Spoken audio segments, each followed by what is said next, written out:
इस प्रकार नींबू के रस की एक बूंद हजारों लीटर दूध को बर्बाद कर सकता है, ठीक उसी प्रकार इंसान का अहंकार उसके कई रिश्तों को खत्म कर देता है। नमस्कार दोस्तों, मैं ज्योतिष आचार्य वासुदेव मिश्रा आपका अपने चैनल सत्य की खोज में हार्दिक अभिनंदन करता हूं। दोस्तों, आज का यह ज्योतिष का कार्यक्रम आप लोगों के लिए यानी कि कुंभ राशि वालों के लिए बेहद ही ज़्यादा खास कार्यक्रम साबित होगा। जैसा कि आपने थंबनेल में स्पष्ट रूप से देख ही लिया होगा कि मंगल का तांडव देखेगी दुनिया, आपकी किस्मत होगी सातवें आसमान पर। भाग्य और सफलता की ऐसी सीढ़ी आज तक नहीं देखी होगी।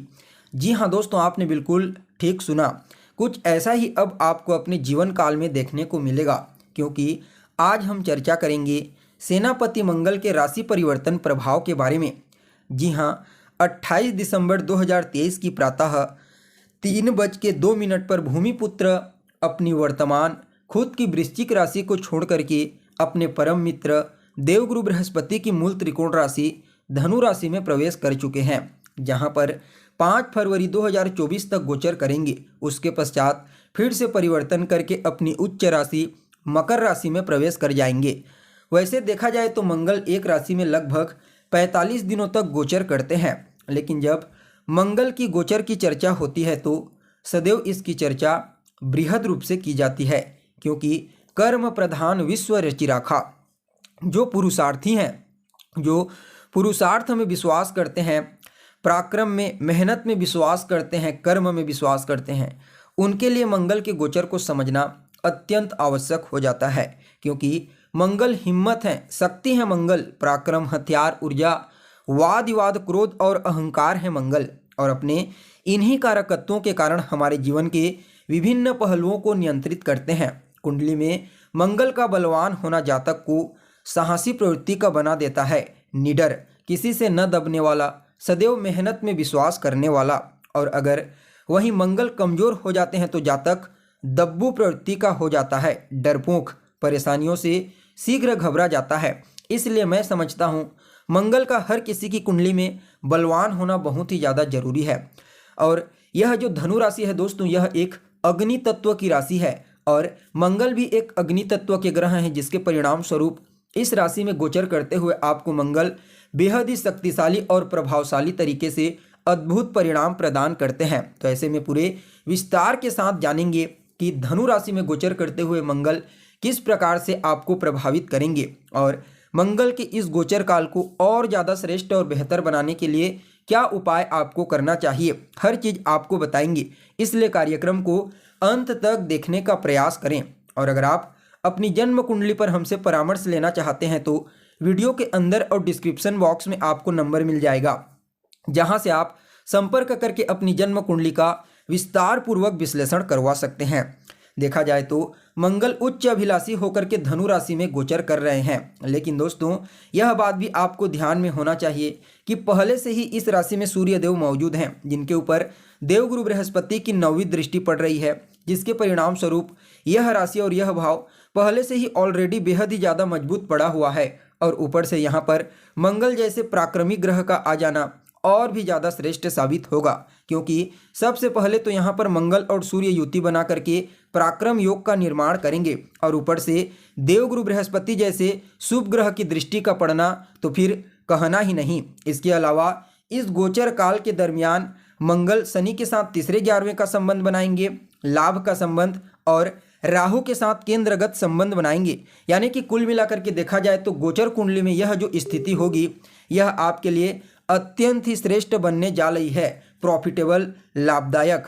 तो दोस्तों देखिए, आप लोगों के लिए मूल रूप से यानी कि कुंभ राशि वालों के लिए मंगल महाराज का जो यह गोचर होने वाला है, हुआ है, यह आपकी गोचर कुंडली में आपकी राशि से एकादश भाव में हुआ है। तो ऐसे में दोस्तों इस गोचर को आपके लिए अत्यंत ही श्रेष्ठ और प्रॉफिटेबल कहा जा सकता है। समझ लीजिए, साल 2024 शुरू होने से पहले ही आपको ग्रहों के द्वारा एक उपहार प्राप्त हुआ है। अगर भविष्य को लेकर के, फ्यूचर को लेकर के कोई भी योजना आपके मन में है तो उस योजना को साकार करने का, मूर्त रूप देने का समय आ चुका है। यह समय आपके लिए बेहद ही ज़्यादा लाभप्रद साबित होगा। खूब मेहनत कीजिए, एफर्ट लगाइए और एकादश के इस मंगल के गोचर से खूब लाभ उठाइए। समाज में मान सम्मान में तो वृद्धि होगी ही होगी, साथ में इस समय आपका रुतबा बढ़ने वाला है और आपको इस समय आर्थिक रूप से मजबूती प्राप्त होगी। तो वहीं समाज में इसके अलावा इस समयावधि में आपको समाज में कोई बहुत ही बड़ा औहदा प्राप्त हो सकता है, लेकिन फिर भी कुछ सावधानी बरतने की आवश्यकता है। जैसे कि इस समय आपको अपने खान पान पर नियंत्रण रखने की आवश्यकता है, वाणी पर नियंत्रण बेहद ही आवश्यकता है। बाकी नौकरी पेशा जातकों के लिए देखा जाए, व्यापारी वर्ग के लिए देखा जाए तो दोनों के लिए आमदनी में पूर्ण रूप से वृद्धि कराने वाला यह गोचर साबित होगा। कारोबारियों के लिए तो फिर कहना ही नहीं, अत्यंत ही श्रेष्ठ। आप अपने कारोबार को और बहुत ही बड़े लेवल पर कर सकते हैं, लेकिन दोस्तों थोड़ा सा आपको बोलते समय संयमित होकर के बोलना है। बोलने के क्रम में आपको किसी भी प्रकार की गलती नहीं करना है। आपके वाणी के द्वारा ही सामने वाला आपका शत्रु बन सकता है। बाकी व्यक्तिगत रूप से यह गोचर आपके लिए अत्यंत ही श्रेष्ठ साबित होगा। पारिवारिक जीवन में खुशियों का आगमन होगा। लेकिन दोस्तों यहाँ पर देखा जाए तो लाभ भाव में गोचर करते हुए मंगल चौथी दृष्टि से दूसरे भाव को देखेंगे और अपनी सप्तम दृष्टि से पंचम भाव को, अष्टम दृष्टि से छठे भाव को दृष्टि गोचर करेंगे। तो यहाँ पर दूसरे भाव को देखेंगे तो यह धन के दृष्टिकोण से, लाभ के दृष्टिकोण से तो अत्यंत ही श्रेष्ठ साबित होगा, महाधनी योग का निर्माण करेंगे। लेकिन अपनी वाणी के प्रभाव से कुछ लोग आपके शत्रु बन सकते हैं। आपको अपनी वाणी पर नियंत्रण रखना है, खान पान पर नियंत्रण रखने की आवश्यकता है। क्योंकि यहाँ पर देखिए राहु का प्रभाव भी आपके दूसरे स्थान पर रहेगा, जिसके ऊपर मंगल की दृष्टि पड़ेगी।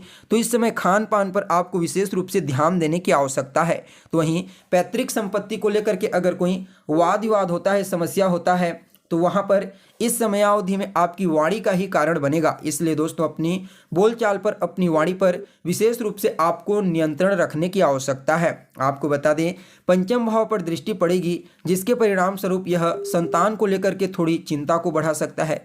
जो गर्भवती महिलाएं हैं उन लोगों को इस समय थोड़ा ज़्यादा ही सचेत रहने की सलाह दिया जाएगा। विशेष करके सूर्य और मंगल की युति जब तक 11वें भाव में रहती है, तब तक सूर्य जब तक राशि परिवर्तन नहीं कर लेते तब तक परेशानी तो बनी रहेगी।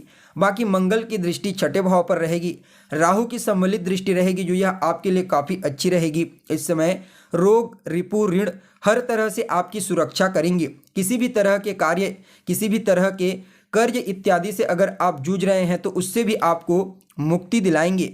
लेकिन दोस्तों यहाँ पर मंगल की दृष्टि जब छठे भाव पर पड़ती है तो मैं हमेशा ही आपको सलाह देता हूँ कि इस समय आपको कर्जा किसी को देना नहीं है। अपने भरोसे में किसी को ऋण मत दिलाइए। भले आप कर्जा ले लीजिए, कर्जा लेकर के आप उसे अपने व्यापार में लगाइए, कार्य में लगाइए, उससे आपका विकास होगा। लेकिन इस समय न तो आपको किसी को कर्जा देना है और न ही अपने नाम से किसी को कोई कर्जा दिलाना है। यह बात इस समय आपको अपने दिमाग में बिठा करके रख लेनी है, वरना आपको वहाँ पर थोड़ा नेगेटिविटी का सामना करना पड़ सकता है। बाकी यह गोचर काल चारों तरफ से आपको केवल और केवल फायदा देने वाला साबित होगा। कहीं से भी इस गोचर काल से कोई बहुत बड़ी परेशानी निकल करके नहीं आ रही है। हालांकि अभी शनि की 7.5 की मध्य ढैया आपको चल रही है, जिसके कारण टेंशन, तनाव, अशांति, दूसरे भाव पर राहु के कारण भी थोड़ा सा यहाँ पर अपने आप पर क्या बोलते हैं उसे, अपने गुस्सेल स्वभाव पर आपको थोड़ा नियंत्रण नहीं करना आ रहा था। आपकी वाणी भी थोड़ी कड़वी हो गई थी और कहा जाता है ना, इस समयावधि में थोड़ा बहुत चिड़चिड़े स्वभाव के आप हो गए होंगे। ऐसी चीज़ अभी तक देखने को मिल रही थी, लेकिन जब सकारात्मक तरीके से आपके करियर के क्षेत्र में, धन के क्षेत्र में, पारिवारिक जीवन के क्षेत्र में बदलाव होगा तो निश्चित तौर पे आपका मन स्थिर होगा। काफ़ी हद तक इस समय लाभ के कई अवसर आपको प्राप्त होंगे। धन, दौलत, रुतबा, पैसा, जितने भी चीज़ें हैं, यह सब कुछ इस गोचर काल के दौरान आपको प्राप्त होने वाला है। कुल मिलाकर के आपका जो किस्मत है वह 7वें आसमान पर रहेगा। हर प्रकार से लाभ मिलेगा। बस वाणी पर ध्यान दीजिए, खान पान पर ध्यान दीजिए और इस गोचर काल का जितना ज़्यादा हो सके लाभ उठाइए। इसके अलावा आपको हनुमान जी की शरण ग्रहण करना है और मंगलवार के दिन शिवलिंग के ऊपर शहद अर्पित कीजिए। बस इन छोटे छोटे उपाय को कीजिए, आपके लिए यह गोचर श्रेष्ठ साबित होगा, अद्भुत साबित होगा। तो दोस्तों कैसी लगी आपको जानकारी, कमेंट करके बताइए। फिर मिलते हैं एक नए और ताज़ा एपिसोड में। तब तक के लिए नमस्कार।